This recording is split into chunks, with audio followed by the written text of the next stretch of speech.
பாபநாசம் அணை, திருவண்ணாமலை சாத்தூர் அணை, இங்கே மணிமுத்தாறு அணை என்று 9 அணைகளை கட்டினார். தமிழ்நாடு முழுக்க பல தொழிற்சாலை உருவாக்கினார் 9 ஆண்டு காலத்தில்.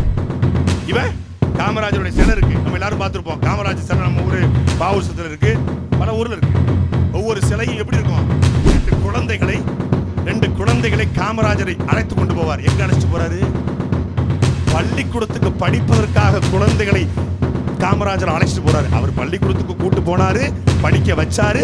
அதனால 2 குழந்தைகளை கூட்டு கொண்டு போது போல சில கருணாநிதிக்கு செல வச்சா டாஸ்மாக் 2 குடிகாரங்களை கூட்டு போற மாதிரி தான் செல வைக்கணும். நல்லா தள்ளாடிக்கிட்டு அப்படியே நல்லா மல்லாக படுத்துக்கிட்டு நாய் கூட படுக்கிற மாதிரி, நரி கூட படுக்கிற மாதிரி செல வைக்கணும். எங்க தாத்தன் எங்களை படிக்க வச்சான், கருணாநிதியும் ஜெயலலிதாவும் எங்களை குடிக்க வச்சாரு. அதான் உண்மை. எங்கள் தாத்தன் அணைகளை கட்டினார், கருணாநிதி பல துணைகளை கட்டினார். அதான் வரலாறு.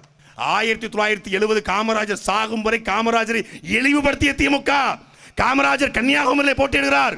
கன்னியாகுமரியில் காமராஜர் பாராளுமன்றத்துக்கு போட்டியிடும் பொழுது காமராஜருக்கு எதிராக கன்னியாகுமரியில் கருணாநிதி பேசுகிறார். இன்றைக்கும் பதிவு இருக்கிறது.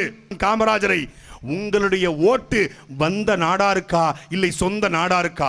உங்கள் ஓட்டு சிவகாமியின் மகனுக்கா மேரியின் மகனுக்கா என்ற கேவலமாக எங்கள் தாத்தனை சாதி ரீதியாக விமர்சித்த தலைவன் இந்த கருணாநிதி. அந்த கருணாநிதி கூட எப்படி நீங்க இருக்கீங்க?